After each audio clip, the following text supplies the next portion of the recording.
Here we go. Western Conference Finals. Game 1.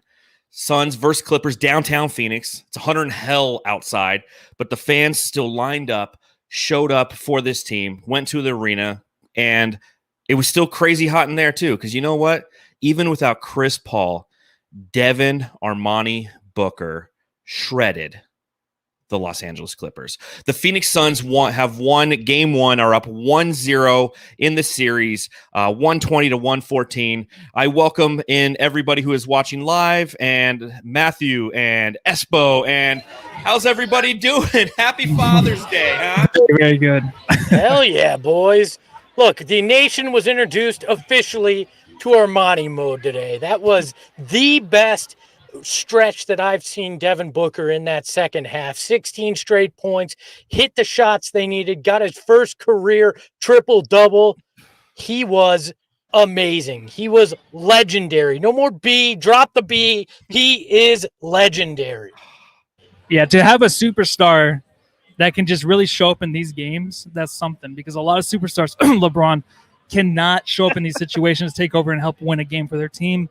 That's Devin Booker. We have something like this to look forward to the rest of our sons' lives, and it's remarkable, man. So I'm just very, very happy right now. You know, there's plenty to break down on this edition of the Suns Jam Session and Solar Panel Podcast, but I mean, we would be remiss if we didn't begin with just those 3 simple words: Big Dick Book, because that's what he was tonight, and that's what the Suns needed him to be. And, you know, the way that he navigated this Clippers defense, where they literally threw everything they could at him, and he just had the answers time and time again. All of these things that we've seen from Devin Booker throughout his career have led to this moment. The point book minutes that he had for 2 seasons comes in handy in the fourth quarter when Cameron Payne gets his 5th foul. Seeing doubles thrown at him, you know, whether it be in, you know, summer league games or not summer league games, the summertime, and see, you know, I mean, everyone's always doubling him. You know what? He's learned how to navigate all of that, and it came to fruition tonight on a game in which they needed. I really think that this was a very valuable game for them to win. Don't you guys?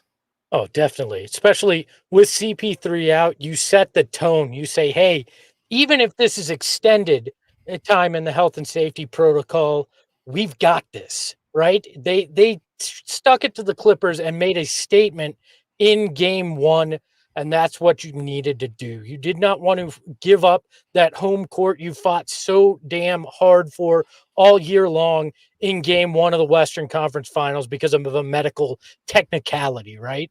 So they did what they had to do, but Tuesday night, they got to run it back. They got to do it again and protect that home court. That's the key here. You just don't let the Clippers take a game on your home court, and everything is fine.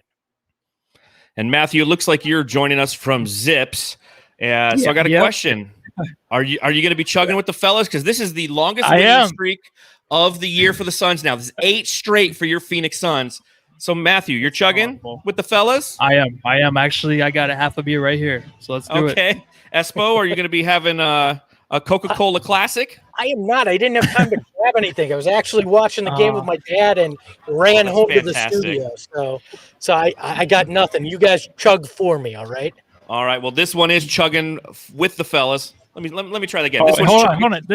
Hold on. Can we get Nephew Hayden in on this really quick? Yeah, Nephew Hayden is. Hey, what up, Nephew Hayden? He's joining us from Kentucky. There you go. Chugging with the fellas, gents. Let's go.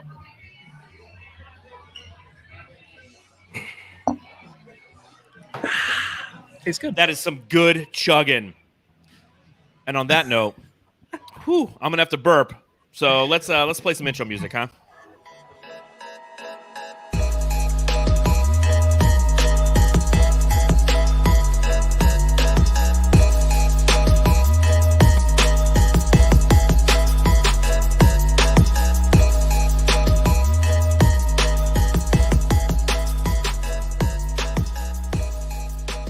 120 points for your Phoenix Suns, 114 points for the Los Angeles Clippers.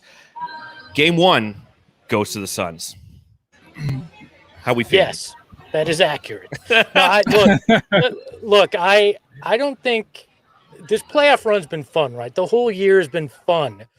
But today, was probably the most I was getting into it. I was screaming at the television. I was jumping up off the couch. Some of those big threes, the Ayton dunks, when Devin just took over in that third quarter.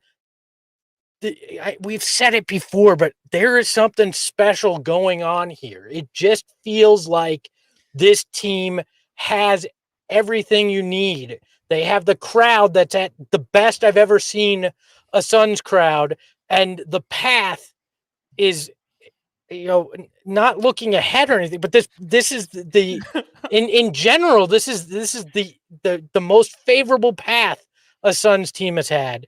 And even when you have those moments like, oh, Chris Paul's shoulder, here we go again, we can't have nice things, Chris Paul in health and safety protocol, any of those things, they're overcoming it, which the Suns teams of the past wouldn't have, right?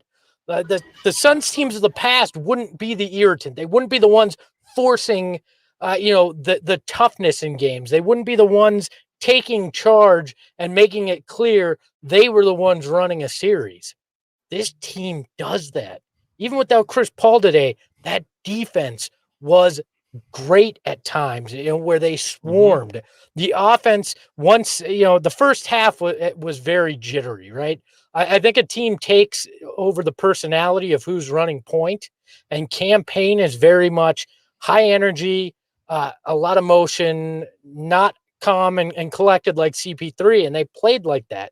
But then Book calmed them down in that third quarter, and they embodied that the rest of the game, and that offense looked so smooth. I saw everything I needed to believe in this team, and I stand by the fact that I think there was no real rust in this game because Chris Paul being health and safety protocol forced them to focus and lock in so much this week. Yeah, and I'll give my quick take really quick before I take off. But Espo's correct. I mean, this team, you believe in them. I actually cemented them in the finals. I didn't care who we played this series. This team was going to get to the finals. Now, after last night's win with the Bucks, it's like, you know what? I'm looking towards the championship. I think this is the year. And usually I'm scared to even speak these things into existence, but it honestly doesn't matter because I've been doing it since we've won the last series and even during that series, and we're still winning. They keep showing up. It's very, very weird. It's a good weird, like Espo says, a Lissy weird. And I feel great, and I'm full of butterflies. I'm full of everything. My voice is probably squeaking too because it's just really unreal how they're playing. And I just want to say to you guys, Happy Father's Day. And to all the Jamsters out there, Happy Father's Day, and everybody, and go Suns. And I'll be on the next pod. All right. Well, Matthew, thank you for joining us live and on location. And, you went and you picked up nephew Hayden from the airport today because he's in town for the next week. So thanks for doing that. And, we'll see you on the next pod. So, all right. Thanks, guys. Let's go Suns, baby. Thanks, Lissy. Look, happy Father's Day to Devin Booker because he was the Clippers' daddy, right? when you're BDB, right? You're bound to eventually impregnate somebody, and he did that to the Clippers. He was that unbelievable on Father's Day. So happy Father's Day, Devin. You took care of business out there today. It was an absolutely fantastic performance, and I'll start at the beginning of the game. And you were talking about the excitement that this franchise has and the fan base has around this team right now, and before the game even starts, congratulations to James Jones, who gets the Executive of the Year announced during the pregame, which is a great way to get that crowd going. Everybody's jumping, everybody's excited. And then, to your point, I really think that the defense for this team was very vital in that first 6 minutes. So I was driving home from work and I was listening to the pregame show with Tim Kempton, and he was talking about just that. He's like, based on what Tyronn Lue had said, in his interview, he said, listen, the first 6 minutes are going to be very vital for this, the Clipper squad. They're a team that just played, less than 36 hours ago. They closed out, their opponent and made their way to Phoenix. I'm sure it was splendid coming down on that tarmac, feeling that 150 degrees just reflect off at Sky Harbor. But you look at the way that they played defense in the first 6 minutes, and they negated what the Clippers like to do, and they like that 5-out kind of offensive style. They're going to play the perimeter. They're going to run some iso ball. They're going to attack and kick. And the Suns, with DeAndre Ayton having the ability to defend the perimeter but still defend the interior really kind of took them out of their game initially. Now, granted, 21-21 after the first half, or I'm sorry, after the first quarter. Yeah, I mean, that shows you that's a defensive game, and it was impressive to see them do so. Yeah, I mean, and big props to DA on both the offense and defensive end, right? Offensively, in that first half, he helped carry them. He helped stabilize that offense for them when Booker wasn't able to get his shots because of the defense that the Clippers were playing. And look, the Suns weathered that storm. It would have been very easy to come out flat in that first quarter and blame, oh, we've been off a week. Oh, we don't have Chris Paul, yada, yada. They came through and they played the way that they had to so they could take over in that third quarter. And I can't say enough. This is Devin Booker's game, 100%. Yes, first career triple-double. But DeAndre Ayton showed why he's that star next to Devin Booker today as well on both ends of the floor. And we welcome to the podcast Saul Bookman, coming to us live from, I don't even know, what is that background? Where are you, Saul? He's in the club. The Nexus Club Lounge, baby. Oh. Yeah. He's balling out of control there. He was at the game. Tell us a little bit about that environment. Tell us about how it felt in there when they announced James Jones as the executive of the year. It was nuts. It was absolutely nuts. And it was unexpected. Nobody knew what was going on. Everybody thought it was just, a Father's Day greeting because that's what they started off with. And then all of a sudden, Robert Sarver's like, by the way, you're the executive of the year. And everybody just lost it. It was amazing. It was awesome. What a fantastic way to begin this game. And, again, kudos to the fans who were there. Yeah, and Saul, you didn't get a chance to see this, but they had DA wired for sound, and him freaking out, finding out that he was executive of the year was spectacular. He's like, wait, Champ won it? Champ won it? And then he flips out. And, that was, I assume that was kind of the embodiment of what happened with the crowd because it was just fantastic. I mean, this team wants to be recognized. You know what I mean? Like, I know they'll say that they don't care. They just want to win a championship, but they genuinely love each other. And when you watch this, that's something about tonight that was just awesome. You can see it across the floor every single minute. They just genuinely care about each other. They trust each other. And James Jones is a large part of that. He deserves every second and every little bit of credibility or a little bit of kudos that he gets, just like Monty Williams, just like Devin Booker, just like Chris Paul. And that's what makes this team so great. And you saw it tonight on the floor. 1 to 8 or 9, however many players played, they all contributed to some way to this win, and it was just spectacular. And I got to say this. I love Devin Booker. I just love Devin Booker. Watching him in person tonight, it was a different vibe. And I don't think I've ever been more in love with a player before in my life. I love you, Devin Booker. I love you.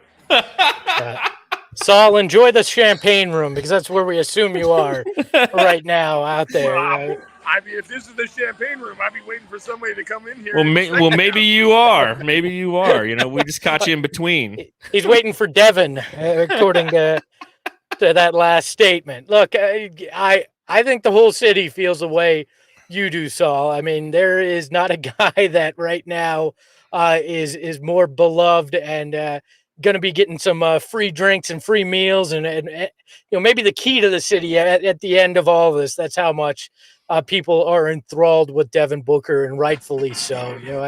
As Monty Williams looked at him at the end of the bubble and said, "You've been through a lot." Well, this is why he went through a lot. So to be at this moment. I just have one thing to say. And it was clearly obvious in the first quarter. But Phoenix Suns, I love you to death. But get DA the ball. Oh, my God. It's ridiculous how much of a mismatch he is down there. In person, you're like, dude, there's nobody out here that can guard him. And they just didn't really look for him very much. And, hey, it's an adjustment without Chris Paul, I know. But still, DA. Oh, my God. It's not even funny. They need to get him the ball, period. I'll let you guys go. Ayton Watch 2021. I think that's a nice segue before you bounce out of here, Saul, because I think Devin Booker's waiting in the locker room. He's got a couple things he wants to tell you. Yeah, hey, but I just want to say That's all I had to say. DA needs the ball a little bit more. Hopefully Chris Paul comes back in game 2. I love the Phoenix Suns. I love Devin Booker. I love you guys. Have a good rest of the show, buddy. Thanks, Saul. Thanks for joining us. We're getting a lot of love here, but between Lissy and Saul, I mean, they've both had a couple drinks here at 3 p.m. I think a few more than a couple based on how much love. If you've listened to the Saturday show, Saul's not really the lovey type usually. Maybe it's just a time of day kind of thing. You get him up at 8 in the morning and maybe he's a little grumpy. He's just not a morning person. Usually the night post game shows he's not either. So maybe there's just a sweet spot at 3:11 in the afternoon that is perfect for that. So well, and I think it's a good segue to talk about DeAndre, and there's plenty to break down in this game. We've all expressed our excitement and our faith in this team right now. This is going to be a series. Just make no doubt about that, ladies and gentlemen. This was a fantastic game and a fantastic performance by Devin Booker. But one thing that the Clippers do well is they adjust. Take a look at their first 2 series. They were down 0-2 in both of them and won both of them. So think about that. They're going to take a look at the tape and they're going to adjust. So, let's talk about some of the things that we saw in this game, some of the positives, some of the negatives, some of the adjustments that we're going to make, and some of the adjustments that I think that they might make as well. And it's going to start with DeAndre Ayton because Saul was right. He could do anything he wanted this game. He ended with a stat line of 20 points on 10 of 14 shooting. He had 6 defensive rebounds, 9 on the offensive end. I'm sorry, 9 6 overall. and 3, 9 overall. Yes, 6 assists. He really, when he wanted to, could do whatever he wanted. And of those 10 made field goals, it felt like 9 of them were dunks, right? yeah, well, he doesn't dunk. So Yeah, apparently not. He bent that rim. Look, if he keeps driving that hard, I joked on Twitter, he'll be part of Vin Diesel's Fast 10 movie. All right, he was driving with reckless abandon is the way he's been going with it, and you gotta love it, man. He is showing up, but the best play from him today was the pass to Mikal. Yes, it was a beautiful assist. It shows how heady he is and how he understands what's going on on the floor around him. And another reason why you probably should run the offense at times through him in this series, because not only do they not have anybody that can stop him, he can see when they get the double team on him to make the right pass. And that is just what is so special about DeAndre Ayton. And one of the adjustments that you have to make. But you're right, Tyronn Lue is going to make adjustments. Monty Williams is going to look at the film and make adjustments. And, let's be honest. Well, I'll save this until we get to the smoke break, okay? I'll save. I got a lot for today's smoke break. I know. Let's say that. It'll be a good smoke break. The only smoke that may be coming is when I burn the thing down, all right? But look, DeAndre Ayton needs to get the ball more at the end of the games too, right? When things in those last few minutes got a little too uncomfortably close, that's when getting it to DA down low can help too. I know it's not in the DNA, but if you're without Chris Paul, you got to do things a little different. And we don't know what game 2 is going to be. So if you're without Chris Paul again, you got to look at that. If you're not, then Chris Paul and Devin Booker for mid-range usually can take care of that last few minutes. But DA getting the ball is definitely an adjustment on the floor that's going to need to happen. And in this series, you might see that adjustment from the Suns moving forward. This is not going to be a series where we're blowing teams out by 15 points. That's a fact. They have too much firepower. They're the number 1 3-point shooting team in the league. They're the number 1 free throw shooting team in the league. These games will be close. We will feel the stress like we felt today in the last 5 minutes of the game, where every possession is valued and vital to the success of this team overall. And you can see when you get DA the ball, good things are going to happen in this series. What's important is knowing that Devin Booker is going to be doubled constantly and consistently. They're going to sag. They're going to throw a lot of things at Devin Booker. You see some of the early doubles, the full court doubles, the late in the shot clock doubles. And having the ability to find DA as an outlet, as you can see, and as we both noted, that it was one of the most impressive plays of the game. Devin Booker gets double teamed, way beyond, 35 feet from the basket. He dumps it to DA. DA turns around, just makes the right pass to the right guy. Because if there's a double team, you have to have the ability to move the ball around quickly. And this team is a very, very smart passing team. This is a Chris Paul team. You saw the effects of Chris Paul, although he wasn't there tonight, constantly in this team. And DA was, part of that tonight. And I think that, I was at one point going to rename the Suns Jam Session podcast the Ayton Jam Session podcast, because I haven't seen him dunk so many times. I'm yelling, I'm screaming, just like you. Like I generally watch Suns games and I'm absorbing, I'm annotating, I'm taking my notes. This is one where I was hooping, hollering, yelling, screaming. Yeah. I was having a good old time with this game. Sorry to everybody in the neighborhood who had to hear me, go crazy. But the other thing I really want to point out is he really is that true anchor on defense. And you got to see that a little bit with him being wired up on ESPN tonight. The way that he was calling out defensive sets and trying to get his guys engaged defensively. This is the thing that we always kind of talk about, but it was nice to actually hear him say some of his comments to his teammates throughout this game, because that's what makes him successful. There's switchability on defense. The fact that we have so many wings and we can defend a team that likes to play 5 out was something that they really haven't seen yet in this playoffs. Luka Doncic and the Mavs and Rudy Gobert and Donovan Mitchell and the Jazz, they don't have the wing depth that we do or the switchability on defense. You can't tell me that Rudy Gobert is sitting there calling out defensive sets, knowing that he can go out and guard the 3-point line and guard the interior. He's an interior guy. You should have heard Tim Kempton on the pregame show, man. He was ripping Rudy Gobert. He's like, I have no idea why this guy is the defensive player of the year. It was fantastic. But what do you think of DA calling out defensive sets and just continuing to be that constant, consistent anchor for the Suns? But that's what he does, and that's what Chris Paul and Monty Williams wanted him to do. I mean, they said it from the beginning of the year. Your focus is being the anchor on defense. If you do nothing other than that, you will be a success this year.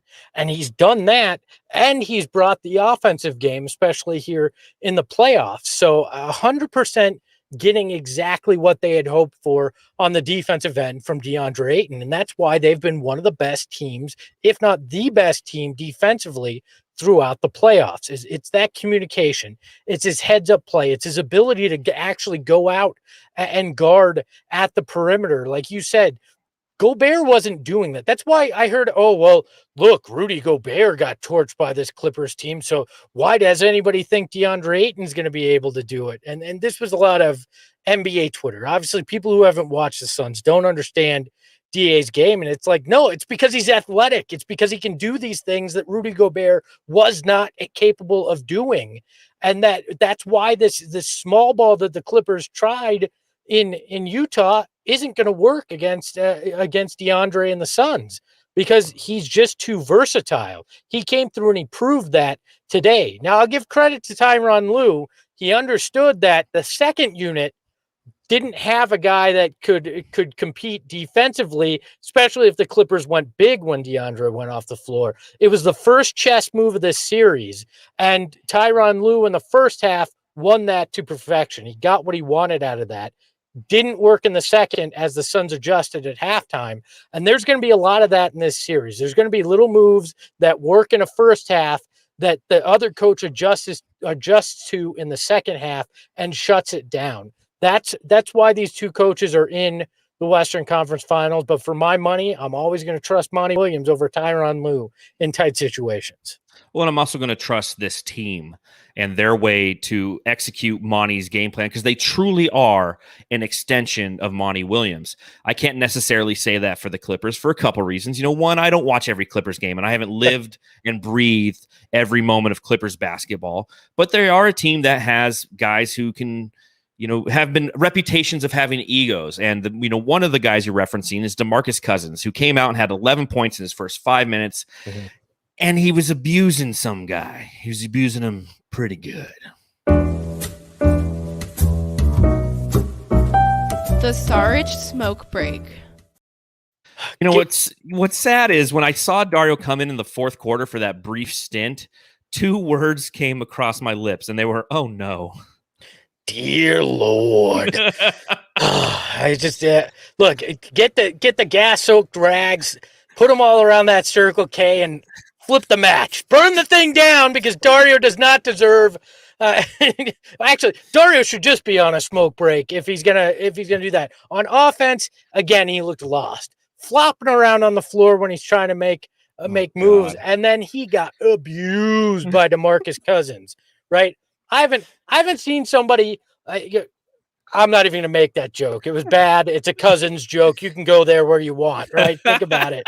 But man, Dario got abused by a cousin, all right? That was just not cool in any way, shape, or form. DeMarcus was looking around, saw the purple in the building, thought, I'm in a Kings uniform again. I'm going to play like I'm in a time machine, and I'm an all-star. And Dario could do absolutely nothing to stop him. Now, I'm not going to say Frank Kaminsky could have done a whole lot better, but at least he's taller, I guess. That's all I got. Like, it was bad. When DeMarcus Cousins is abusing you, that is problematic. Well, and they showed the graphic, up to this point in the playoffs, DeMarcus Cousins had a total of like 12 points. He's been unplayable. And you put him in against Dario Saric. And Dario Saric came in like the next dead ball. Ty Lue's like, okay, put in DeMarcus. Like, if this happens, we're going at him. And Dario played into his hands. Defensively, Dario couldn't do anything. I mean, he literally got posterized and got the foul and fell down. There's one play that was an offensive foul on Boogie where he got plowed right in the jaw. And I don't think it necessarily was an offensive foul, but just to see him get plowed in the jaw over and over and over again while they reviewed it in slow motion, it was just so painful, man. Look, that was the most that's Dario moment I've ever seen. Dario. Like, Dario's awkwardness drew that offensive foul because it wasn't an offensive foul. Dario happened to turn at the exact moment DeMarcus was making a move, and he got hit because he's awkward. That was the play, and that was the most valuable play he had in this game today. I want to root for this guy. I do want too. to see him come through. But man, you cannot play him if DeMarcus Cousins is out there. It's not going to end well. And as I looked and previewed this series ever so briefly with Matthew on the last edition of the Suns Jam Session podcast, I felt that because of, the lack of depth at the big for the Clippers, that he could potentially have an impact. And who knows, we have a long series ahead of us, and he's going to have an impact at some point. He's going to hit a couple threes, and we'll be sitting here afterwards, be like, you know what? That's Dario. You just don't know when he's going to, show up and show out. But when you have Cam Johnson wide open in the corner and you don't drive, and you do drive, and you get your pocket picked, and then the next time you have the ball and Devin Booker's coming around for a handoff, you don't do it, and you decide to dribble it off of your foot, just stop, Dario, stop. I think I figured out the reason why he was just so bad tonight. He's the only guy out there with white shoes for the Suns. It doesn't match the Valley uniforms. It's got to be what it is. But Dario, take a smoke break. Just relax, man. Like you said, I don't know if Frank Kaminsky is the answer, but it's got to be better than what we saw from Dario, right? Or put Torrey Craig on him. At least he won't be afraid to put some muscle. Look, Dario was that dollar store tissue today. He couldn't do anything to stop a boogie. All right, there's just nothing that was stopping that boogie. So it was not great. Oh man, Espo for the win. Well, looking at some other aspects of this game, obviously Chris Paul was not available tonight due to COVID-19 protocol. So Cameron Payne got the start. And I do want to talk about both Cameron Payne and Etuan Moore, because that was the change in the rotation. Generally, it's CP3 followed by Cameron Payne coming off the bench. Monty kind of bumped everybody up. Instead of the way that I thought it should be, maybe Etuan Moore getting the start and having Cam Payne still come in and spell that second unit and ultimately probably finish the game running it with the ones. It was, the other way around. Cam Payne, 29 minutes, 5 for 10 from the field, which he actually finished 4 for 5 because he was like 1 for 5 to start. So he had 11 points, but 9 assists for him tonight. The 5 fouls was the big thing that ultimately put the ball into Devin Booker's hand, which allowed him to get to his triple-double. But tell me what you saw from both Cam Payne and Etuan Moore this evening or this afternoon. Etuan, I just don't like that matchup against Reggie Jackson. He doesn't have the foot speed to stay in front of Reggie Jackson, which is concerning. I mean, maybe Pat Beverly's a better matchup for him, similar foot speed, but Reggie Jackson's going to go off if Etuan is the matchup in another game in this series. Now, we don't know. I've said this a couple times, but we literally have no clue what is going to happen with CP3. I mean, I'm not a virologist. Yeah, that one of those things. I'm not one of those. I don't understand viral load. All right, it sounds like a dirty term to me. If it. I can't do that to me, Espo, when I'm taking a drink of beer here. I almost just fall over my computer. I can, and I just did. All right. But look, I don't understand viral load, and that's fine, right? As long as somebody testing CP3 understands it, and I hope that we get to that second, two negative tests by Tuesday. But I'm probably not feeling very good about it if we weren't. We haven't heard anything. We didn't hear. Oh, we got one negative test. We've heard Jack, right? So now he has to test negative today and tomorrow and Tuesday. I don't know. Those aren't odds that I necessarily like. If DraftKings came to me and was like, "Hey, I'll give you odds on CP3 playing on Tuesday, and they'll be favorable," I'm still probably betting against him, not just based on what's going on. And that pains me to say, but it just so you got to look at this and go, okay, what adjustments can you make? And I think you actually go to Javon Carter instead of Etuan Moore and bank on the defensive side of things, right? Well, and you look at how the Clippers were attacking campaign. They had Nicholas Batum picking up full court pretty much the whole game. That's the campaign Javon Carter tactic. Like, listen, we're going to tax you physically more than you want to. And when you take that in the context of the playoffs, it multiplies. And campaign was making some dumb fouls. He didn't have the greatest game. But, again, those 9 assists when he kind of realized, like, oh, I have to be the distributor. Because, again, he had a tough time in that first quarter, and the whole team did. They had 4 turnovers in the first quarter. He shot 1 for 5 from the field, and it was almost like Monty pulled the whole team aside, and it's like, listen, like, Payne, you got to be the distributor in this game, man. Like, drive to the hoop. I don't need you sitting out there chucking threes. You chuck threes when you're with the second team unit. With the first team unit, that's not an effective offensive set for us. That's not going to provide us with the points necessary to beat a Los Angeles Clippers team that is pestering you this whole time. So if CP3 doesn't play in game 2, and I'm with you 100%, Espo. When he wasn't available to play in game 1, my first instinct was, dude, we don't get him the first 2 games in Phoenix. That's just, again, based on pure nothingness. Just based on my son's fandom and how everything goes in our lives for the past, 35 plus years of being a Suns fan. It's never how you want it.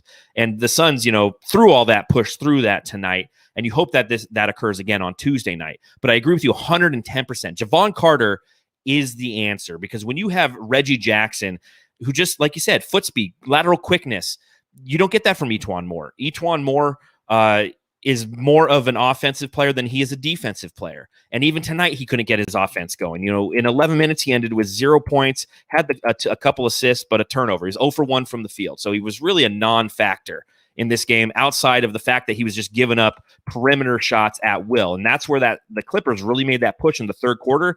Those were the Etuan Moore minutes. If you go back and you look at the plus minus throughout the entire game, he ended with a negative 11, and that was during that stretch. He wasn't playing good defense. He's a nothing on offense. At least with Javon Carter, you get somebody who can hit threes and definitely can play defense.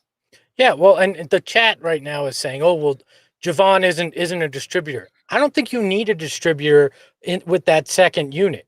You need a guy that's not going to give up points to those backup guards for the Clippers. You need a guy that just holds it defensively, because, to your point, each one giving up those points to Reggie Jackson's where we saw the Clippers cut and then take the lead in the third. It was those minutes that cost them. So if you're playing strategically and you're just looking at the chess moves, the right move, I think, for Monty is to get defensive with that second unit point guard. Or if you're playing him at the 2 guard and splitting minutes where maybe Booker is in there handling some of the ball on the offensive end. You can't get burned by Reggie Jackson because you've got a guy that doesn't have the foot speed. Who's the distributor on the Clippers? Reggie Jackson's the point guard, but he's not a distributor. No. So, you don't have to fall into these specific archetypes relative to the positions. Like, you were point guard, therefore you are a distributor. It's like, it's the modern NBA. Everybody's a shooter and a wing. And, so it's pass the ball around. And you look at the Clippers, here's your assist totals on, today. Outside of Rondo, who had 7 assists and led them in assists coming off the bench, who is a true distributor and point guard. They had 5 assists from Paul George, who's ball dominant, 4 from Reggie Jackson, 3 from Nicholas Batum, 1 from Morris, and 1 from Terrence Mann. And that's their starting 5. So the Suns, conversely, have 11 from Booker and 9 from Campaign. So our backcourt provided 20 total assists to their backcourt, where if you put PG in there as the backcourt, they had a total of 9. So, again, we don't need to fall into archetypes of, well, Javon Carter is not necessarily a distributor. We're not putting him in there to distribute the ball. Like you said, put him in there with Booker, who can distribute the ball. Put him in there with Point Dario, huh? Oh, God. Please no. Unless he doesn't look like Bambi slipping on the ice, then maybe. But yeah, look, I mean, I'm okay with Monty getting creative too, right? Because when he has, it tends to work. In Monty, I trust, right? And in most situations, that's been trust well placed throughout this year. So wherever Monty decides to go, I'll trust in that. But I really think it will be in a defensive mindset. And you're totally right, John. We hear position as basketball, right? It's jammed down our throats constantly. But then when you mention a guy like a Javon playing, it's well, he's not a distributor. Well, he doesn't have to your point, be the typical archetype. You play guys to do certain things and make sure that the 5 together have everything that you need. And he doesn't have to be the main distributor if he's the second coming off the bench. Hopefully it won't be a problem. Hopefully it's back to Chris Paul starting and campaign with that second unit, but I'm just not counting on that right now. Yeah, neither am I. And again, that's why I thought this win today was so vital. I kissed my wife afterwards, and I was just like, we needed this one. And she's like, get away from me. What are you doing? You're so crazy right now. And that's what Phoenix Suns basketball does to us. It gets us going nuts. Is that her usual response when you try to kiss her? Typically. All right. She's like, what are you doing? Affection? No, we don't believe in that. Well, Lissy is her brother, so it makes a lot of sense, right? Well, no, I mean, I think it's just it's weird. Just like some comments that were coming out of Jeff Van Gundy's mouth today. Look at that little Jackson, segue. for that matter. Yeah. But here was my favorite one, and I want to get your opinion on this. Jeff Van Gundy was talking not at nauseum, but just for a good snippet there about how Mikal is the best cutter in the NBA. Do you really think that Mikal Bridges is the best cutter in the NBA? Well, I think what happened was Jeff Van Gundy saw a reel of Mikal Bridges, 10 plays of him cutting to the basket, and just based everything off of that. Like, look, we're in this. National guys had no reason over the last handful of years to watch the Suns, right? Mm-hmm. Even this year, they didn't have that many national games. So Jeff Van Gundy and Mark Jackson don't strike me as guys that are sitting there watching film of all 30 teams so they can have very eloquent, refined opinions about each team, right? So my guess is when you cram for a test on short notice, you have recency bias based on what you've just seen. And I think that was what was going on. Is Mikal Bridges great at cutting? Yes. Is he the best in the league? Not yet. But I think you'll get there. Well, I did a little research, and according to bballwriters.com, here was their list. They said Jimmy Butler, Zach LaVine, Andrew Wiggins, and Devin Booker. So, yeah, I think he can get there. I definitely think that that's a strength of his and something that we'd like to see more is him cutting, doing a lot of the backdoor cuts, and it's where he can be successful a lot of times, and that's what really starts to get Mikal Bridges going. Ended tonight with 6 for 11 from the field, 14 points, 2 assists, 1 steal, and 2 blocks. So definitely just a typical Mikal Bridges. I'm going to stuff that stat sheet and try to play the best defense I can against Paul George, Paul George is just straight up scary, man. I mean, remember, we're playing against a team that is without Kawhi Leonard, and Paul George at times at one point he was 7 for 12 from deep. He ended 7 for 15. He missed his last 3-pointers, which were obviously huge in a 6-point win for the Phoenix Suns. But, man, Paul George is going to be scary to watch over these next few games. Paul George is better without Kawhi Leonard. Fact. I think Paul George is an alpha. When you jam him next to another guy that wants to be alpha, I don't think he knows what to do quite as well, right? We're seeing it, but I don't think Paul George alone is enough. They don't have the guy to play Robin to his Batman. A man did that in the closeout game against Utah, but then didn't do anything in this game. Terrence Mann, that is. So look, I like the Suns' chances. Even if CP3 is out all series and Kawhi's out all series, I like the Suns' chances better than the Clippers because I just don't think Paul George, as scary as he can be, as fantastic as he was at times in this game, is enough to overcome what the Suns have as a whole. Another guy, and I've said this all year, as Cam Johnson and Mikal Bridges go, so will this Suns team. And both of those guys had very solid games. Cam Johnson had 10 points on 5 of 8 shooting, 4 rebounds, right off the bench. He hit it with 12 points. 12 points. Oh, yeah. Excuse me. It does say 12. But that would his require 10, reading correctly. But his 10 were very vital in that stretch that we needed him to be a secondary scorer next to Devin Booker. And Tim Tompkins, former member of the Sun Solar Panel, is in the chat, and he says he's a good cutter, but certainly not the best about Mikal Bridges, which I think is spot on. And as you mentioned, Espo, when you look at just the wings overall, look at the wing performance. Again, I wrote a piece about on Brightside that came out yesterday about how vital these wings are going to be on defense, but offensively, Jay Crowder 13 points, Mikal Bridges 14 points, Torrey Craig 8 points, Cam Johnson 12 points. That's what you need for this team to play solid 5-out defense and still have the ability to score. And I mean, Torrey Craig was another aberration today. He was absolutely fantastic, hit some threes, but at the same time was taking it to the basket, took a mid-range shot. I mean, we saw a lot of different versatility from Torrey Craig today that is really telling going forward in the series, because he's somebody who has Western Conference Finals experience. He's somebody who we got for cash considerations. My opening part of my article yesterday was I was really talking about how frustrated we were at the trade deadline that the Suns didn't go and get a big man. And it looks like James Jones was playing chess while we were playing checkers, because in this series, wings is everything you need. And even as you mentioned earlier, when DeMarcus Cousins cooking, you could put Torrey Craig out there and disrupt him. And seeing Torrey Craig, Cam Johnson, Mikal Bridges, Jay Crowder, and their performance tonight, and it's going to have to continue, obviously, through the season, the series, but it's very promising to see their performance. Look, every team that makes a run needs an irrational confidence guy. And Torrey Craig had a moment today that I circled and said, that's our Vernon Maxwell, right? That's the guy that's gonna make moves that he shouldn't and still look very good doing it, right? DeMarcus Cousins on Torrey Craig. And he realizes it, and he backs out to the 3-point line, and all of a sudden decides he's embodying Chris Paul and Devin Booker, and tries to put DeMarcus in the spin cycle and pulls up for the jumper. And he had everything down except for making it. It looked so good. It looked like he was like, I got fresh meat right here, and I'm gonna eat now. It was beautiful. And he didn't make the shot, but I love that. I love the guy that decides I'm going to do things out of my weight class, right? Yes. And that's just Torrey Craig. That kind of mentality is what makes Torrey Craig great, because he may not be the most talented guy on the court, but he's going to play with the heart, the hustle, and the determination that will beat most guys. And I love that about Torrey Craig.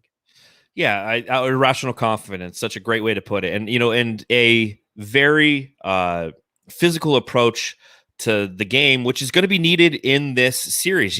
This is a team in the Clippers that aren't going to be afraid to get dirty. Patrick Beverley, DeMarcus Cousins, Marcus Morris. These are names of individuals who have been known to be, tough guys or fake tough guys or whatever. They're going to try to bully you and play physical. And having Torrey Craig, Jay Crowder, even Cameron Johnson a little bit, and Mikal Bridges, who is definitely punching below his weight class, but isn't afraid to back down to play these guys. Draw a line in the sand. The Suns are we are the Sharks. And I yelled that a couple times tonight, referencing DeAndre Ayton's recent article where he realized that he's like, we aren't swimming with the Sharks. We are the Sharks. That's almost become like my new mantra. That needs to be something. Speaking of Armani Mode, you guys now have a partnership with a new clothing company, correct? Yeah, Sadaka. You can go to sadakaco.com and check them out. Yeah. I mean, Armani Mode tonight, on the day that you release that t-shirt is almost poetic. You need to have one that says "We are the Sharks." I mean, it's just like we planned it. Yes, I like "We are the Sharks." I want "Swears for Kids" as a shirt. I want Spicy J's salsa. We're gonna hit you with all sorts of designs. We're gonna have fun with it. But I like the "We are the Sharks," right? But the meme that comes to mind is Heisenberg from Breaking Bad, where he finally goes, "I'm the one who knocks," right? Yeah.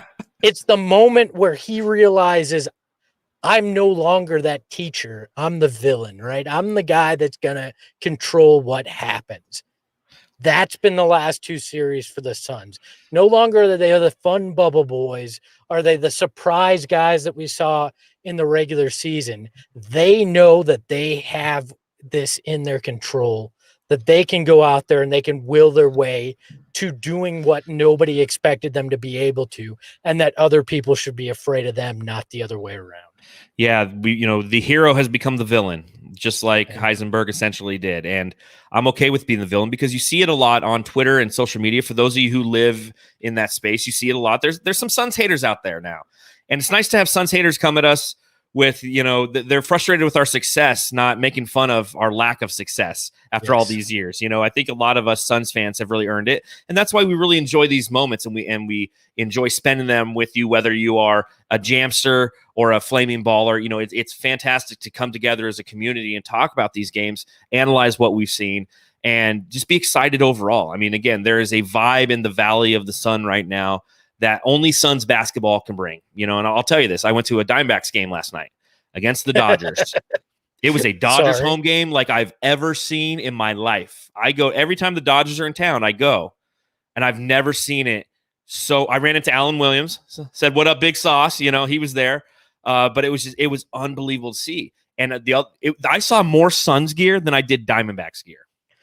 Look, I'm just going to say this. The Diamondbacks are to baseball what 2020 was to years. All right? It is just that bad. They should be sending the Derek Jeter gift basket to the Suns, since nobody realizes what's going on over there. Because the Suns have dominated everything that's up. And you know what? You shouldn't have brought that up as a Dodgers fan. I don't want to hear any D-back slander, but I can make fun of my own team, damn it. I slandered nothing. I avoided the slander. No, look, this is a Suns town. It's fully embraced this group. Devin Booker is a true star in this town, and is reaching a level that we've only seen a handful of guys get in the past. And I think that will only grow over the next few weeks. And this team, this town, the league at this point will embrace him in ways we never imagined. Which brings me right to my next segment, because I think it's easily, we know what the answer is.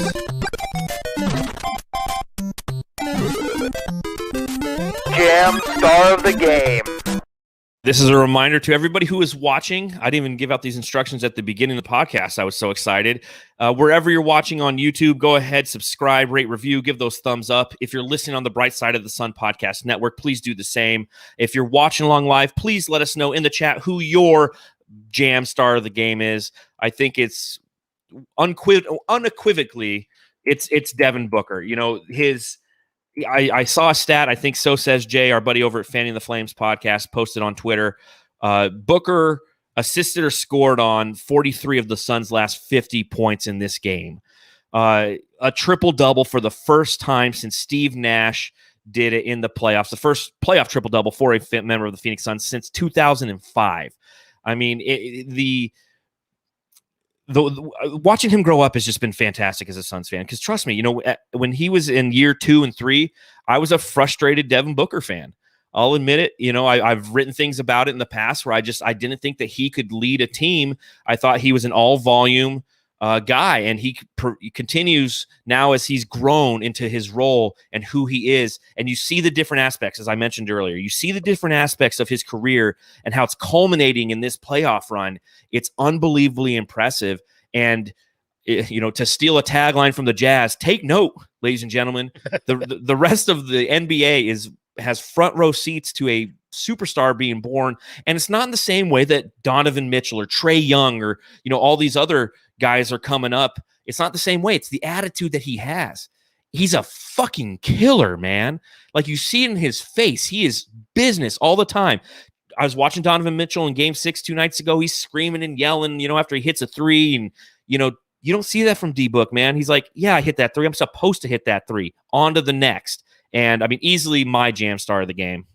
Well, look, ye of little faith. If that was what you were writing in years 2 and 3, he was a victim of circumstances in those years. From the first, and I don't mean this as a humble brag, but I'm sure it comes off that way. But his first season was my last season with the team, right? I got to spend a lot of time around Devin Booker from when he got drafted until when I left the team in March. This dude has had it.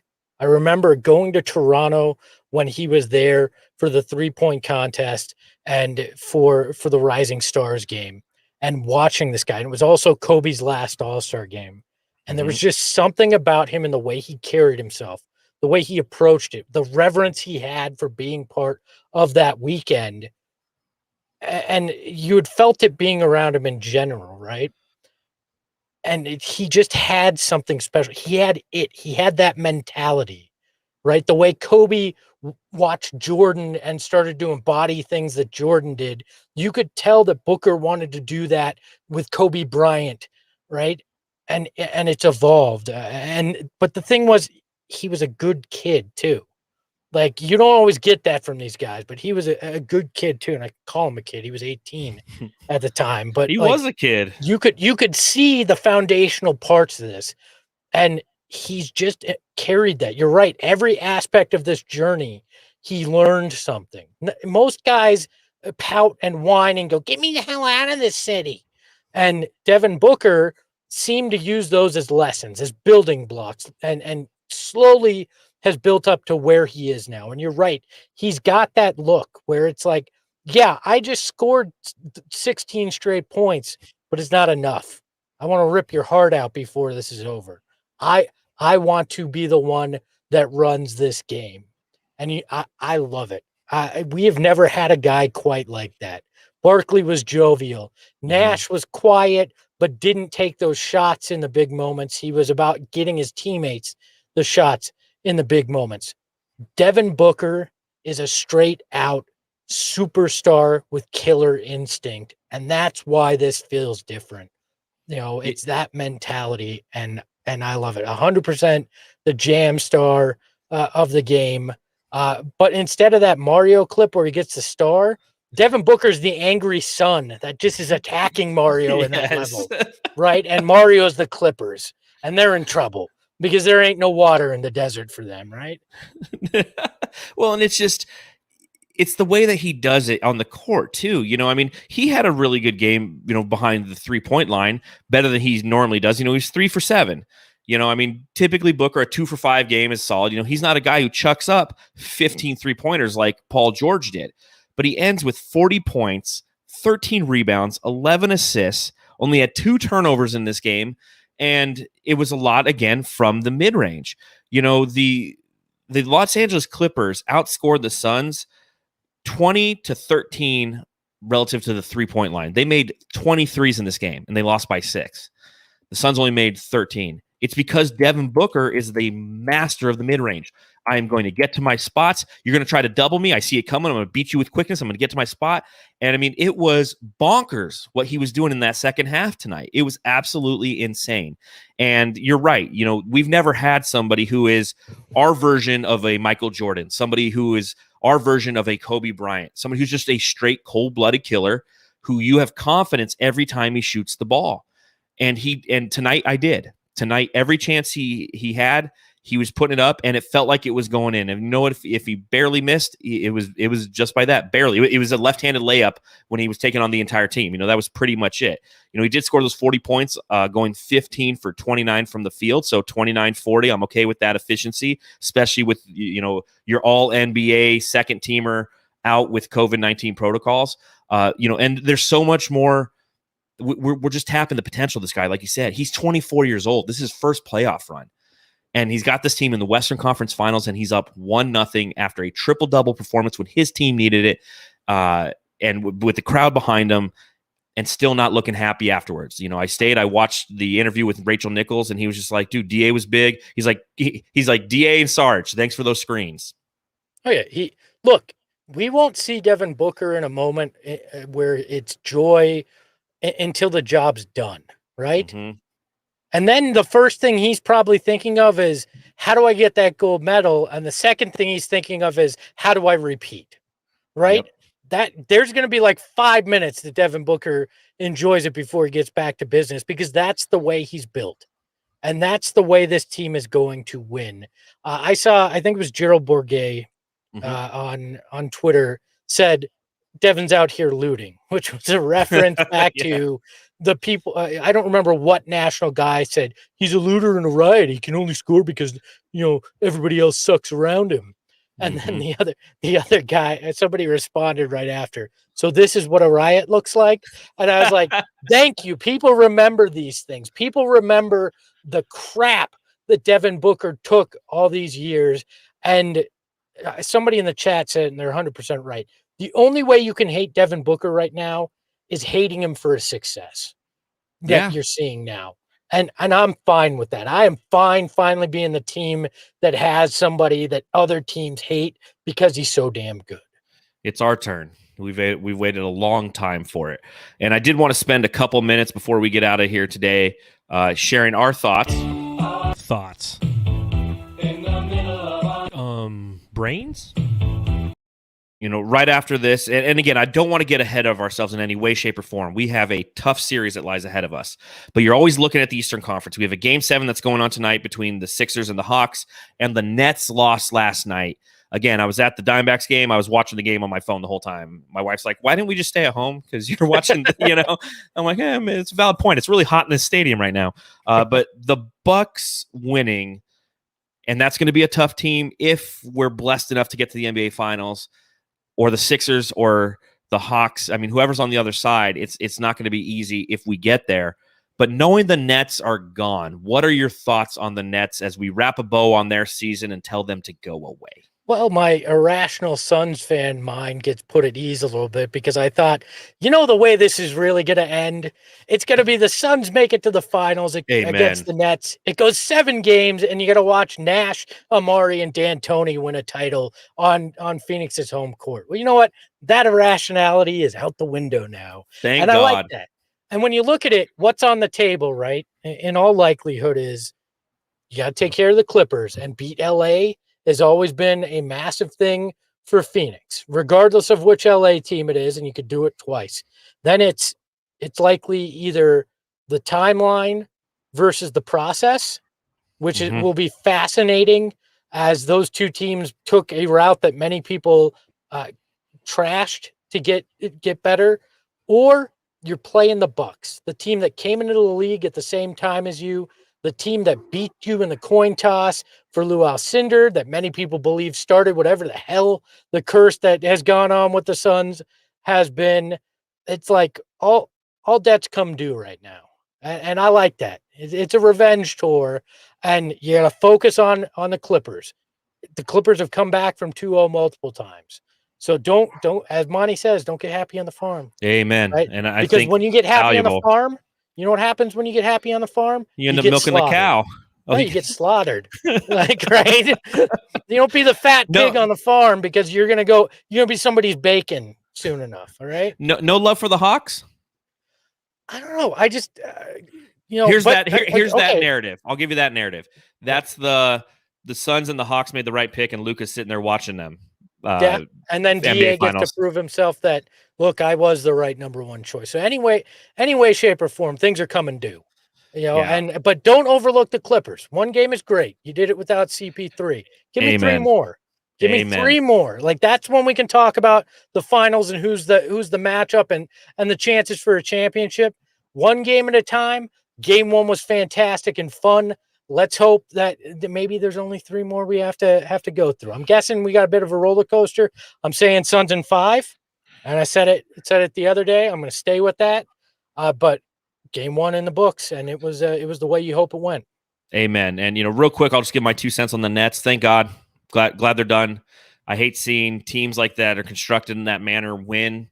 I hate seeing Blake Griffin and James Harden play the way they did in their former cities just to force themselves out and to go and play with KD and Kyrie Irving. I'm glad to see that wasn't rewarded. And Kevin Durant, you, my friend, are a beast. And maybe you don't need all of these other superstars around you. Maybe you just need to be on a team and allow all of that extra payroll to be allocated to players who complement what you can do, and you can be successful. And that will finally get people off of your jock, man, because when you go to Golden State and you chase a championship there, and now you're doing it in Brooklyn, it's not good for the sport of basketball because you're such a talented player. KD is probably my favorite player who's not a member of the Phoenix Suns. And to see what he did last night was unbelievably amazing again. But also, I'm glad to see him lose. But KD doesn't have the mental makeup to be the guy, to be the man. He doesn't have what we were talking about that Devin Booker has. He has fear in him, and you can see it. That's why he surrounds himself. He needs a safety blanket with other stars, and then he can go out there and feel comfortable enough to be the man, to take these shots. But the funniest story to me is KD wears size 18 shoes, despite the fact that he has a size 17 foot, because he likes the extra room in his shoe. That to me says everything. He needs that little sense of safety, right? And if he wore the size 17 shoe, they're in the Eastern Finals because that's a 3, not a 2 at the end of that game. True that. And speaking of fear, fear is the path to the dark side. Fear leads to anger. Anger leads to hate. Hate leads to suffering. And that's what he's doing right now. He's suffering as he's boarding a plane headed to Cancun because he's not going to be in the NBA Finals. Hey, so he's going to be in Japan with Devin Booker, but Devin's got more work to do than he does. Well, it's because the reason he's joining Team USA is because he wants to play with Devin Booker finally. So, by the way, shout out to my younger brother and my Father's Day gift for those of you watching on the stream, a sticker of Dario Saric with a cowboy hat riding a megalodon. So Dario Saric. Yes, I thought you guys would enjoy that. Oh, that's fantastic.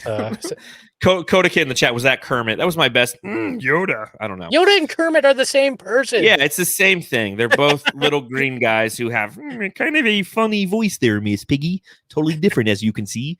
All right. On that note, we clearly have gone over the hour mark. Looking forward to game 2. It's going to be Tuesday, 6 o'clock Arizona time. We'll be right back here live. This is a reminder to everybody who is watching along live to please subscribe to the podcast on the Bright Side of the Sun Podcast Network. You can follow our show at Suns Jam on Instagram and Twitter. You can follow the Suns Solar Panel at Suns Solar Panel on Twitter. Are you on Instagram or TikTok or anything cool like that? We're on Instagram at Suns Solar Panel, but someone slacked off on posting there. So that someone is probably the guy talking right now. So yeah, it's a different platform. It's not easy to communicate. You communicate through pictures, and no one really wants to see pictures of us doing our podcast. Or pictures of us in general. Yes, but they do want to see pictures of that sticker, so maybe you should put that on your Instagram so everyone can see what you're talking about. Make sure you subscribe to the Bright Side of the Sun Podcast Network. Subscribe if you're watching on YouTube. Hit that thumbs up button. Let everybody know where the best content relative to the Suns is on the interwebs. Looking forward again to game 2 and getting the whole gang back together again and doing this. But Espo, this has been fun. Any final words before we depart here today? Yeah, to hell with the rest of those guys. Let's just ride, you and I, ride or die, brother. Look, one thought. Damn you, East Coast. Why does the Suns game have to start at 6 o'clock? All right. I'd be really mad if I weren't working from my own home, but I can get downstairs to the TV in an hour after I'm done working. It takes a little while now, but why 6 o'clock? It's 2 West Coast teams. I don't care about the East Coast. Me neither. I'll be here. I'll be here either way. So, and I'll be watching either way, but I just need to get that out. The bright side for us is that means the game's going to end an hour earlier. So we don't have to stay up till 10:30 at night doing the podcast. We'll only be up till 9:30 at night. So you got to look for the silver linings. Sure. Okay. Great. I'll tell you what, when doing the podcast live, when we were doing them after those 8 p.m. games before the rest of the country did the fall back, spring forward, daylight saving shit, that was a pain. And here I am, these are Suns fans' problems because the majority of you who are watching along live in the chat, you're coming to us from Malaysia, Argentina, Australia. So thank you all for joining us. We truly appreciate it. It's fun to get together and talk about these games. It's fun to win game 1 of the Western Conference fucking finals. And we'll be here live after game 2. So, thank you everybody for watching. And as Matthew Lissy always likes to say, go home and love your family. Ahoy, hoy.